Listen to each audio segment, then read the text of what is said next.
we have to begin with attention deficit hyperactivity disorder, ADHD. बहुत नाम सुना होगा इसका, बहुत सारे लोगों को लगता है कि हमें ADHD है.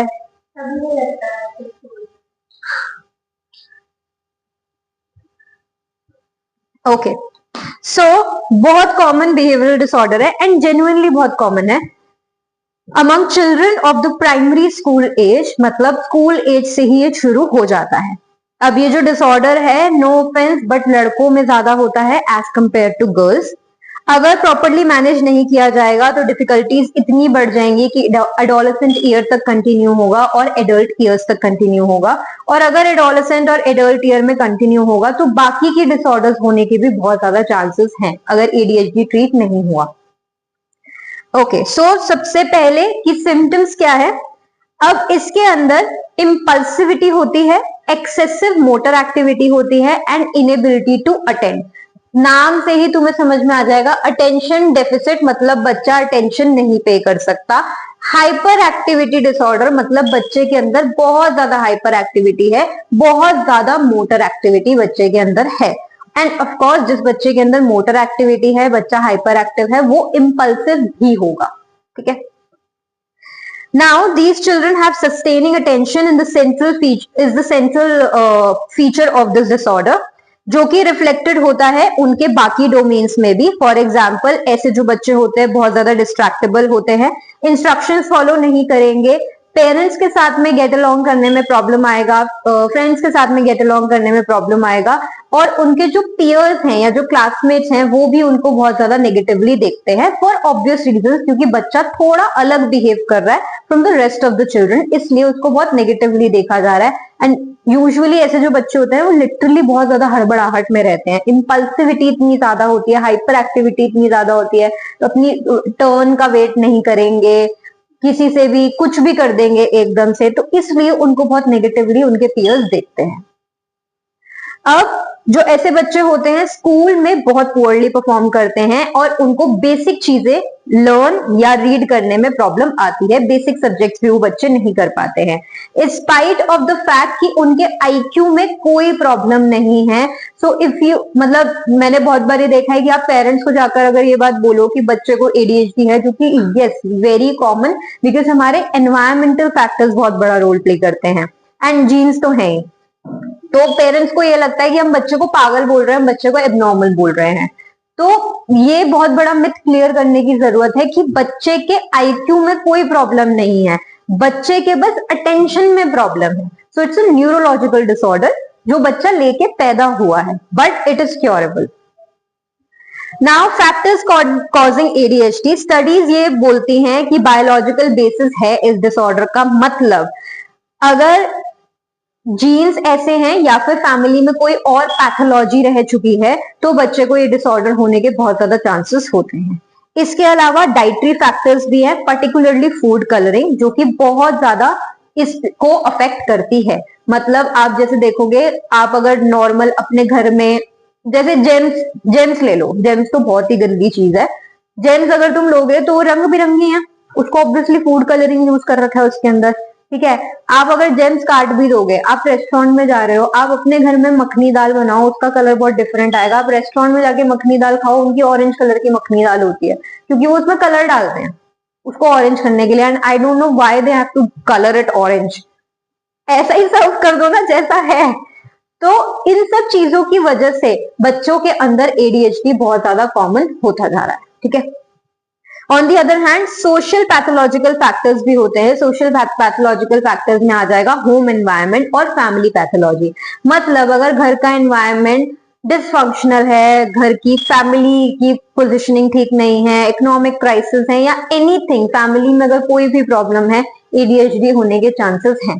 फैमिली पैथोलॉजी का मतलब ये है कि अगर घर में किसी को भी कोई और डिसऑर्डर है तो बच्चे को एडीएचडी होने के बहुत ज्यादा चांसेस होते हैं. जैसे I remember one of my students, वो मेरे से फ्रेंच पढ़ता था, तो जब मैं गई थी वहां पर पहली बार तो उनकी मम्मी ने ये बोला था कि पढ़ता नहीं है, ध्यान नहीं लगाता, ये वो। अब आई डोंट जज a child because of my psychology background. मैं कभी भी बच्चे को पेरेंट्स की बोलने के ऊपर कभी जज नहीं करती, मैं अपनी ऑब्जर्वेशन लगाती हूँ। 2 हफ्ते में I got to know that the child has ADHD.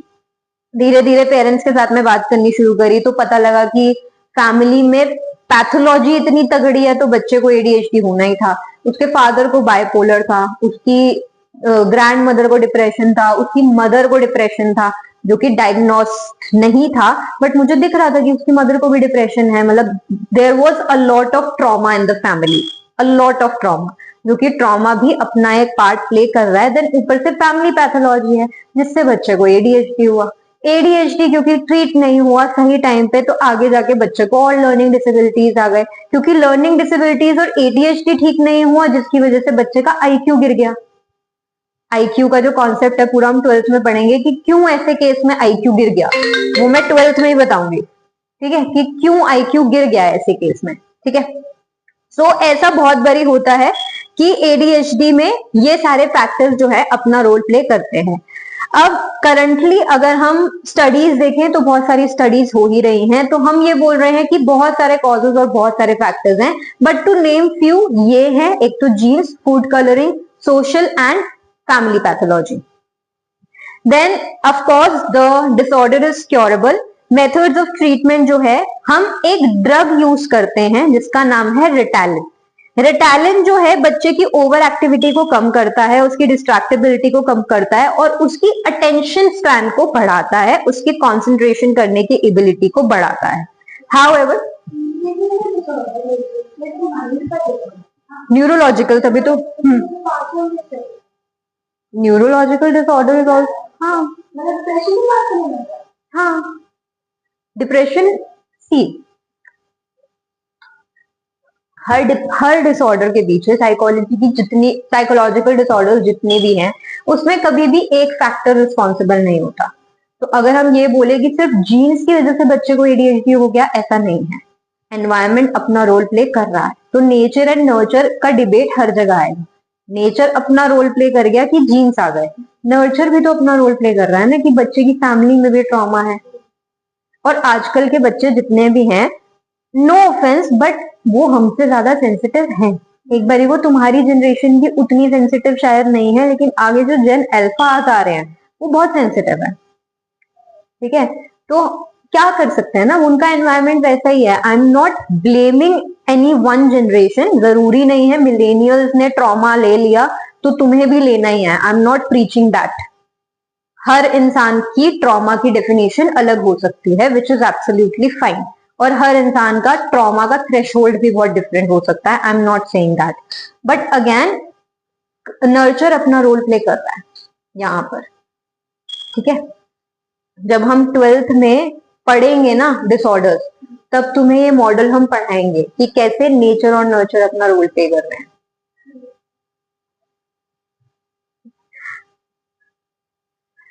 Okay, सो हम रिटैलिन नाम की एक ड्रग को यूज करते हैं जो कि हाइपर एक्टिविटी कम करता है और अटेंशन स्पैन बच्चे का बढ़ाता है।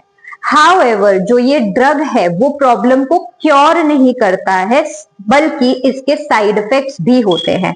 तो आप ये बोलोगे कि मैम अगर इसके साइड इफेक्ट्स होते हैं तो हम इसको यूज ही क्यों करते हैं, बट ऑलवेज रिमेंबर कि जब साइकोलॉजिकल डिसऑर्डर्स की बात आती है तो हम ड्रग इसलिए दे रहे हैं क्योंकि फिलहाल हमारे पास में सिम्टम्स बहुत ज्यादा हैं, इतना एक्सट्रीम है कि हम उसको थेरेपी देंगे तो बच्चे को थेरेपी लगेगी ही नहीं।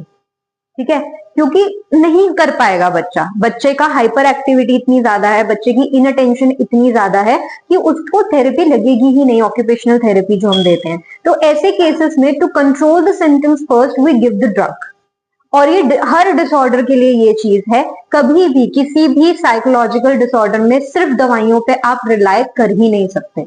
वो कभी भी आपकी प्रॉब्लम सॉल्व नहीं करेगी, आपके अंदर एक डिपेंडेंसी क्रिएट करेगी। अब चाहे आप एंटी डिप्रेसेंट्स ले लो, आप एंटी एंजाइटी पिल्स ले लो, आप एंटी साइकोटिक ड्रग्स ले लो, जो मर्जी ले लो, वो सिर्फ डिपेंडेंसी क्रिएट करेंगे, वो आपकी कंडीशन को कभी क्योर नहीं करेंगे। बिकॉज ड्रग्स का मतलब ही यही है कि हम पहले सिम्टम्स कंट्रोल करके आपको इस लायक बनाना चाहते हैं कि आप थेरेपी तक आ तो सको।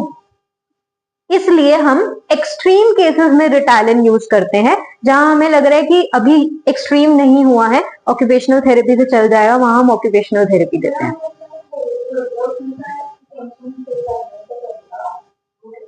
हाँ, तो वो देखना पड़ेगा ना, केस टू केस वेरी करता है कि बच्चे की अगर इतनी अटेंशन है कि ओके बच्चा ऑक्यूपेशनल थेरेपी कर लेगा, अभी समझाऊंगी मैं आगे कैसी थेरेपीज होती है, तो तब हम रिटालिन नहीं देते, वरना फिर हमें ड्रग्स देने पड़ते हैं। ठीक है,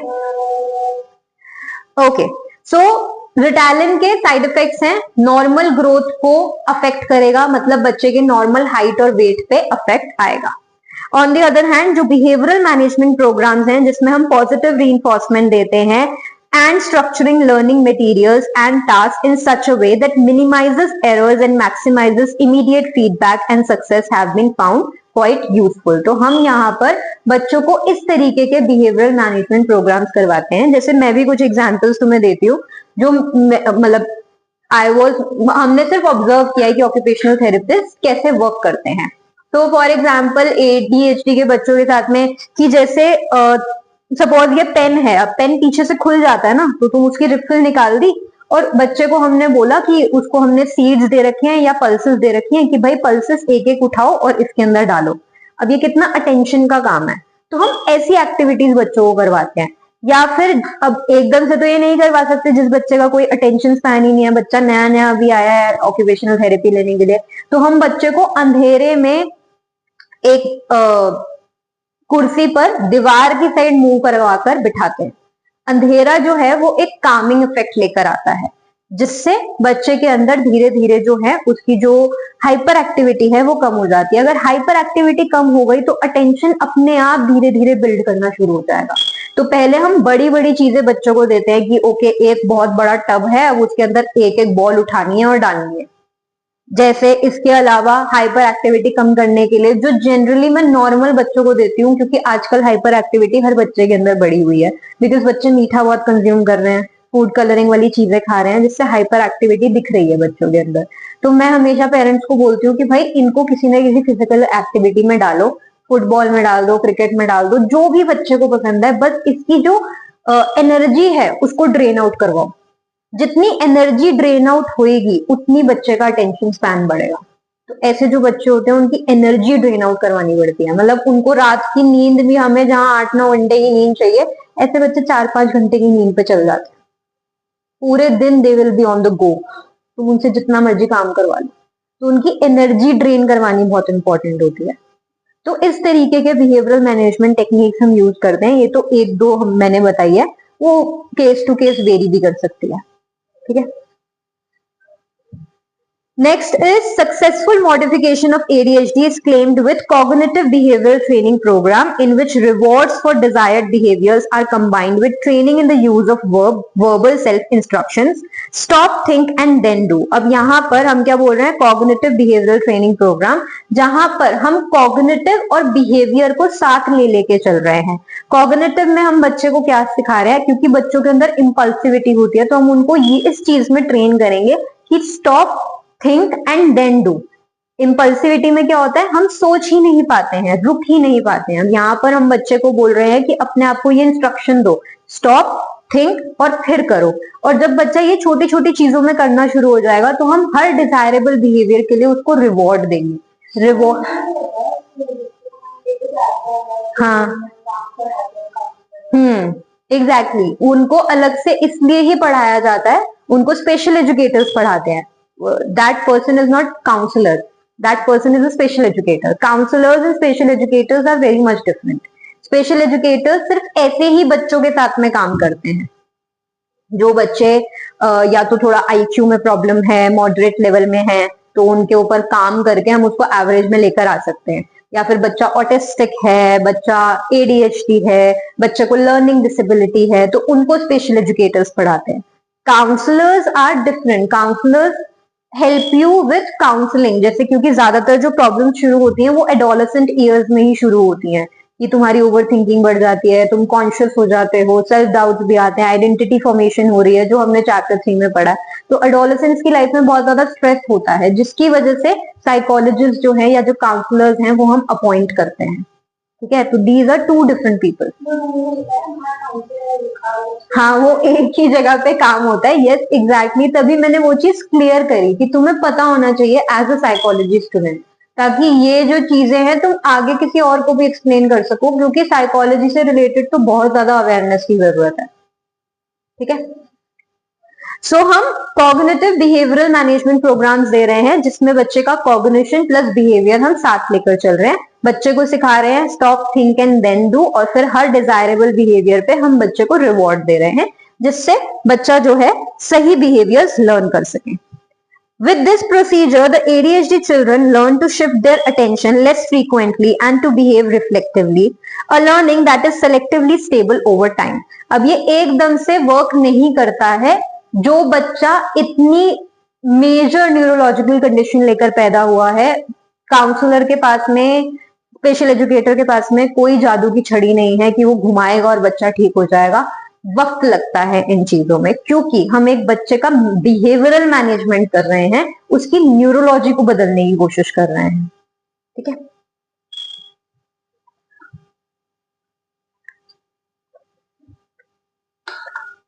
बट यस, अगर तुम्हें अपने आसपास कोई भी ऐसा बच्चा दिखता है जो तुम्हें लग रहा है कि एडीएचडी है, तुम उसे डायग्नोज नहीं करोगे, तुम उसे लेबल नहीं करोगे, तुम सिर्फ पेरेंट्स को अवेयर कर सकते हो that go and see a professional, I think something is wrong with the child.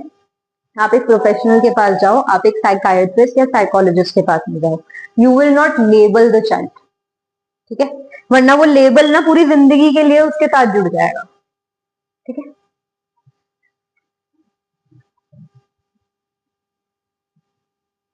next is perceptual processes.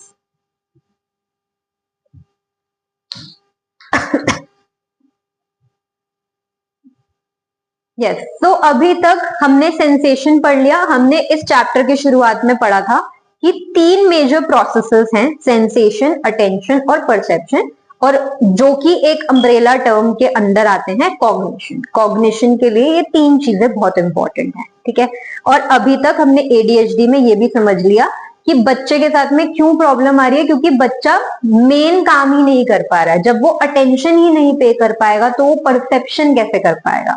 जब वो रॉ मटेरियल को ही नहीं समझ रहा है तो रॉ मटेरियल से एक होल कैसे बनाएगा, एक ऑब्जेक्ट कैसे बनाएगा? ठीक है, तो अभी तक we are done with sensation and attention, now we are going to begin with the perception. Okay, so अगर आपको रॉ मटेरियल, जो रॉ मटेरियल आपका सेंसरी सिस्टम आपको दे रहा है, अगर उससे सेंस बनाना है तो हम उसको आगे प्रोसेस करते हैं। इन डूइंग सो हम एक स्टिमुलाई को मीनिंग देते हैं by using our learning, memory, motivation, emotions and other psychological processes. तो जो भी नॉलेज आपके पास में है, जो भी मेमोरी, जो भी लर्निंग आपका है, जो भी आपके एक्सपीरियंसेस हैं, या जो भी और साइकोलॉजिकल प्रोसेसेस हैं, उनको यूज करके आप उस रॉ मटेरियल से एक मीनिंग निकालते हैं। ठीक है, now to define perception is the process by which we recognize, interpret or give meaning to the information provided by sense organs is called perception. अब स्टिमुलाई को या इवेंट को इंटरप्रेट करने के लिए जो इंडिविजुअल्स हैं उसको हमेशा अपने ही तरीके से कंस्ट्रक्ट करते हैं। दस हम ये बोल सकते हैं कि जो परसेप्शन है वो मेयरली इंटरप्रिटेशन नहीं है ऑब्जेक्ट्स और इवेंट्स का, या फिर एक्सटर्नल और इंटरनल वर्ल्ड का एज दे एग्जिस्ट। इंस्टेड हम उसको अपने ही तरीके से कंस्ट्रक्ट करते हैं, अपने ही पॉइंट ऑफ व्यू से हम चीजों को देखते हैं। ठीक है, तो यहां से तुम्हें एक बहुत इंपॉर्टेंट लाइफ लेसन भी मिलता है कि जो चीजें तुम्हारे लिए जो चीज तुम्हारे लिए जैसी है, जरूरी नहीं है दूसरे इंसान के लिए भी वैसे ही हो। पॉइंट ऑफ व्यू, पीओवी तुम लोगों की लैंग्वेज में। ठीक है, तो पीओवी डिफरेंट हो सकता है, मुझे 6 दिख सकता है, तुम्हें 9 दिख सकता है। ठीक है, क्योंकि हर इंसान का, तुम देखो, लर्निंग अलग है, मेमोरी अलग है। परसेप्शन किससे बन रहा है? लर्निंग से, मेमोरी से, बाकी के साइकोलॉजिकल प्रोसेसेस से। तो हर इंसान की लर्निंग डिफरेंट हो सकती है, मेमोरी डिफरेंट हो सकती है, एक्सपीरियंसेस डिफरेंट हो सकते हैं। That will ultimately affect the perception of the individual, so you can not जज एनीबॉडी। ठीक है, नीचे मैंने एक फिगर दे रखी है, तो एज यू कैन सी कि किस तरीके से पूरा का पूरा प्रोसेस हो रहा है। देयर इज अ जो स्टिमुलस है वो सेंसरी रिसेप्टर्स रिसीव करते हैं, सेंसरी रिसेप्टर्स रिसीव करते हैं, उसके बाद में हम उसके ऊपर अटेंशन पे करते हैं, अटेंशन पे करने के बाद में वो हमारे सीएनएस तक पहुंचता है, यानी कि ब्रेन और स्पाइनल कॉर्ड के बाद में पहुंचता है, जिसमें हम आगे उसको प्रोसेस करते हैं। Finally perception happens, we perceive the stimulus or we interpret the stimulus.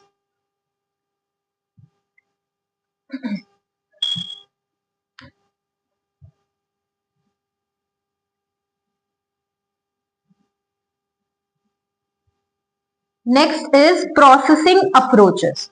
This is an important question जो कि 2 नंबर में डिफरेंशिएशन में आ सकता है। तो 2 अप्रोचेस हैं जो ये एक्सप्लेन करती है कि परसेप्शन एक्चुअली होता कैसे है। तो 2 तरीके के हैं, एक होता है bottom up processing.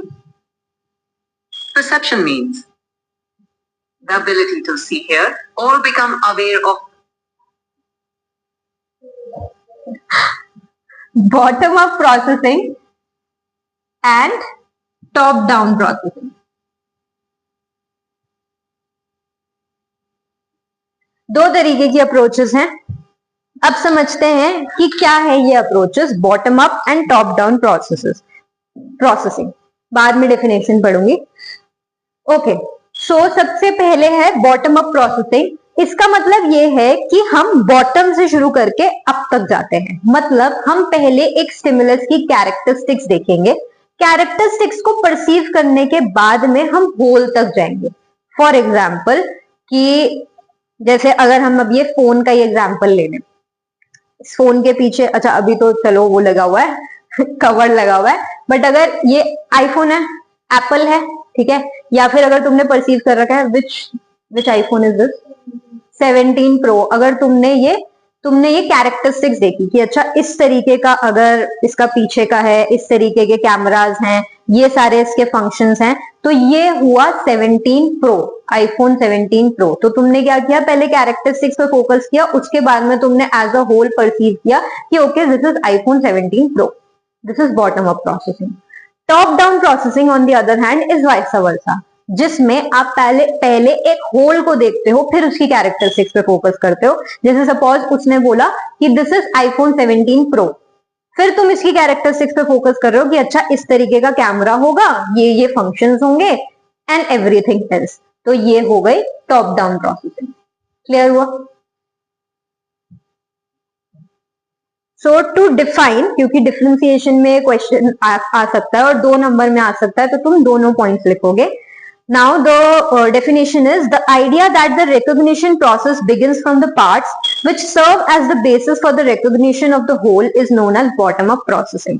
The bottom-up approach lays emphasis on the features of stimuli in perception and considers perception as a process of mental construction. Second, the notion that recognition process begins from the whole which leads to identification its various components is known as top-down processing.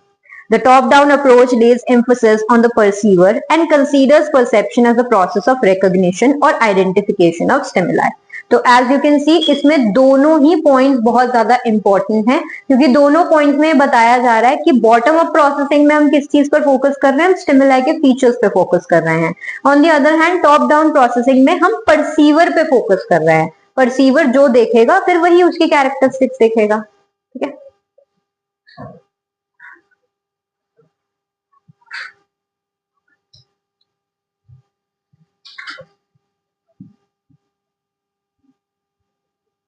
next is perceiver.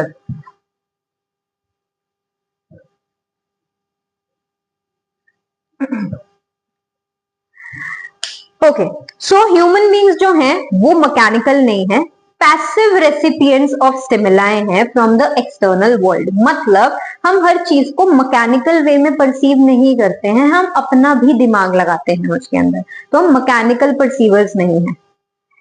हम creative beings हैं, हम external world को अपने ही तरीके से समझने की कोशिश करते हैं। अब इस पूरे प्रोसेस में उनका मोटिवेशन, उनका expectation, cultural knowledge, past experiences, memories as well as values, beliefs, attitudes, ये सारी की सारी चीजें एक इंपॉर्टेंट रोल प्ले करती हैं कि हम किस तरीके से अपने एक्सटर्नल वर्ल्ड को एक इंटरप्रिटेशन या एक मीनिंग दे रहे हैं। So that is why perception में परसीवर का भी एक रोल है। स्टिमुलस का तो है ही है, परसीवर का भी रोल है। और परसीवर का मुझे ऐसा लगता है कि ज्यादा रोल है कि आप क्या देख रहे हो, वो आप पर डिपेंड करता है।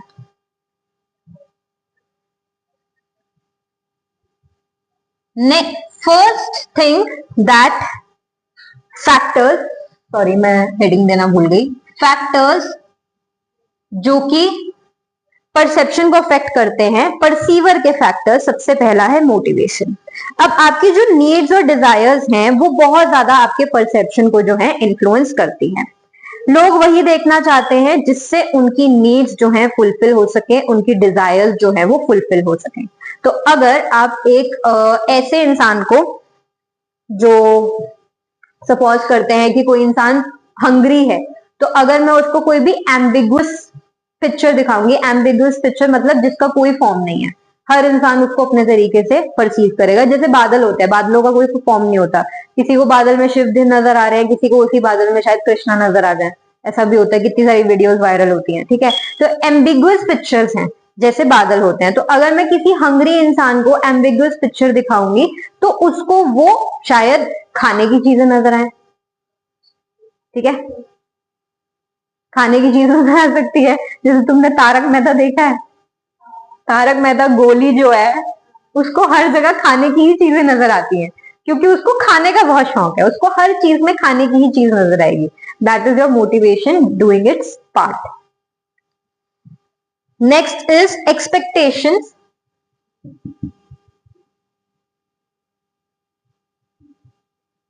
और परसेप्चुअल सेट्स, कि आपकी एक्सपेक्टेशन जो होगी आप वही देखने की कोशिश करोगे। फॉर एग्जाम्पल कि सपोज करते हैं आपके घर में दूध वाला शाम को 7 बजे दूध देने के लिए आता है। अब 7 बज गए हैं, 7 बजे घंटी बजती है, आप पतीला लेके बाहर जाते हो, बाहर जाके देखते हो कि दूध वाला तो नहीं है, मेरा दोस्त है। आपकी एक्सपेक्टेशन क्या थी कि दूध वाला होगा, इसलिए आप पतीला लेके गए। दैट इज योर एक्सपेक्टेशन और परसेप्चुअल सेट, ठीक है, जिसने आपके परसेप्शन को अफेक्ट कर दिया। Third is cognitive styles. Cognitive styles नाम से समझ में आ रहा है कि किस तरीके से आप सोचते हो। तो आपका consistent way of dealing with the environment is your cognitive style. अब सबसे ज्यादा जो देयर इज एक स्टडी हुई थी जिससे समझ में आया लोगों के 2 तरीके के कॉग्निटिव स्टाइल्स होते हैं। This again can be a 2 marker question. 2 तरीके के होते हैं, फील्ड डिपेंडेंट और फील्ड इंडिपेंडेंट। फील्ड डिपेंडेंट जो होते हैं लोग, फील्ड डिपेंडेंट जो लोग होते हैं वो चीजों को होलिस्टिक मैनर में देखते हैं, ठीक है, टोटैलिटी में देखेंगे और अपनी होलिस्टिक मैनर में देखेंगे। फॉर एग्जाम्पल, एक बारी पहले समझा देती हूँ। फील्ड डिपेंडेंट जो है वो चीजों को होलिस्टिक मैनर में देखेंगे, यानी कि टोटैलिटी में देखेंगे, और फील्ड इंडिपेंडेंट जो होते हैं वो ज्यादा उनके कंपोनेंट्स पे फोकस करते हैं, वो ज्यादा उनकी डिटेलिंग पे फोकस करते हैं। तो I read a book called the male brain and the female brain, जिसमें लिटरली बहुत अच्छी बुक है। अगर तुम्हें पढ़ने का मौका मिले और तुम्हें समझना है कि लड़कों का और लड़कियों का दिमाग कैसे डिफरेंटली चलता है, बहुत अच्छी बुक है, ठीक है। सो फील्ड इंडिपेंडेंट और फील्ड डिपेंडेंट मेरे को वहां से बहुत अच्छे तरीके से समझ में आया था कि लड़कों का जो दिमाग है ना वो बना ही इस तरीके से है कि वो चीजों को टोटैलिटी में देखते हैं, वो चीजों को होल देखते हैं, वो बड़ी चीजों पे ज्यादा फोकस करते हैं। इसलिए तुम ज्यादातर लड़कों को देखोगे, ज्यादातर, अगेन नो ऑफेंस, ज्यादातर लड़के जो होते हैं दे विल नॉट फोकस कि उनकी हर चीज मैच कर रही है या नहीं कर रही है। उनकी जीन्स शायद अलग कलर की हो सकती है, उनकी टी शर्ट या शर्ट अलग कलर की होगी, उसके साथ शूज शायद मैच ना करे, उसके साथ शायद उनकी वॉच मैच ना करे, बहुत सारे लड़के अब ये चीज सीख गए हैं, लेकिन पहले लड़कों में ये चीज नहीं होती थी। ये चीजें लड़कियां ही उनको सिखाती हैं कि you have to, if you are wearing ethnic, then you have to wear something ethnic in the bottom as well, and पैरों में भी तुम्हें कुछ एथनिक पहनना पड़ेगा, ठीक है। तो लड़कों का दिमाग ही जो है वो फील्ड डिपेंडेंट है, they focus on the totality, ठीक है। फील्ड इंडिपेंडेंट जो होता है वो लड़कियों का दिमाग होता है, क्योंकि हम डिटेलिंग पे बहुत फोकस करते हैं। तुम कभी भी देखना, जो लड़की जेन्युइनली फैशन करना जानती है, या जानती क्या, वो करना चाहती है, तो वो हमेशा ऐसी होगी कि मेरी जो आउटफिट का कलर है उससे मैचिंग मेरा बैग होना चाहिए, उससे मैचिंग मेरे फुटवेयर होने चाहिए, और एक्सट्रीम केसेस में उससे मैचिंग मेरे नेल्स होने चाहिए, मेरी वॉच भी उससे मैचिंग होनी चाहिए, मेरे इयररिंग्स भी मैच करने चाहिए, हेयर एक्सेसरी लगाई है तो वो भी मैच करनी चाहिए। This is field independent. लड़कियों का दिमाग ही डिटेल्स पे जाता है। अनदर एग्जाम्पल जो कि स्टीरियोटिपिकल नहीं हो सकता, ये बहुत स्टीरियोटिपिकल हो गया है, कि लड़कों को जैसे टोन समझ में नहीं आती है। अगर किसी की टोन बदल रही होगी, लड़कों को समझ नहीं आएगा। लड़कों को ये दिखेगा कि उसने ये बोला, ठीक है, वो यही बोलना चाहता होगा, उनको टोन समझ में नहीं आएगी। पहले ऑन दी अदर हैंड लड़कियों को टोन तक समझ में आ जाती है कि भाई उसने बोला तो ऐसा, लेकिन उसका इंटेंशन ये था क्योंकि उसकी टोन ऐसी थी। दैट इज वाई लड़कियों को जरा सी भी अगर टोन बदलती है तो हमें हर्ट हो जाता है, काफी ज्यादा हर्ट हो जाता है हमें, कि भाई तेरी टोन कैसे बदल गई। Because our mind is field, our cognitive style is field independent, and बहुत हद तक ये हमारे न्यूरोलॉजी से रिलेटेड है, क्योंकि फीमेल ब्रेन और मेल ब्रेन ऐसा ही होता है।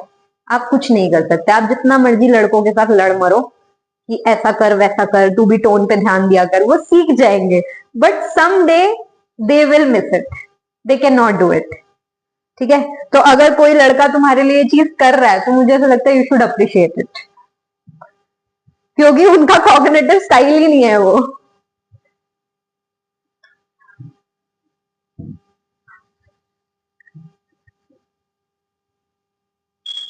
Cultural background and experiences. अब हमारा जो डिफरेंट एक्सपीरियंसेस हैं और हमारी जो लर्निंग अपॉर्चुनिटीज हैं, जो डिफरेंट डिफरेंट लोगों को मिलती है, of course because of the different culture settings, तो इस चीज से भी हमारा परसेप्शन जो है वो इन्फ्लुएंस होता है। People process and interpret stimuli in their own ways depending on their personal, social and cultural conditions. तो बहुत ज्यादा हर इंसान का कल्चर डिफरेंट हो सकता है, हर इंसान के एक्सपीरियंसेस डिफरेंट हो सकते हैं, हर इंसान की लर्निंग बहुत डिफरेंट हो सकती है, जिसकी वजह से उसका परसेप्शन बहुत डिफरेंट हो सकता है। तो तुम नहीं जज कर सकते हो किसी को भी। परसेप्शन से तुम्हें यही समझ में आएगा दैट यू कैन नॉट जज एनीबॉडी। अपने आप को ऐसा बनाओ कि तुम नहीं जज कर रहे हो किसी को, क्योंकि इस दुनिया को एम्पैथी की जरूरत है। इस दुनिया को ऐसे लोगों की जरूरत है जो जज ना करें, क्योंकि आज हमें अपनी सोसाइटी से इसी बात की शिकायत है कि जज बहुत किया जाता है। तो हम as a psychology student, as a psychology professional, हमारी ये जिम्मेदारी बनती है कि ये सब्जेक्ट पढ़ने के बाद में तो एटलीस्ट हम इतने एम्पैथेटिक तो हो जाएं कि हम किसी को जज ना करें। Because again you don't know कि किस कल्चरल बैकग्राउंड से या क्या एक्सपीरियंस लेके सामने वाला आपके सामने खड़ा है, आपको नहीं पता, ठीक है। तो ये सारे फैक्टर्स हैं जो कि एक इंसान का परसेप्शन बहुत ज्यादा अफेक्ट करते हैं। With this I and the class, next class में आगे का शुरू करेंगे।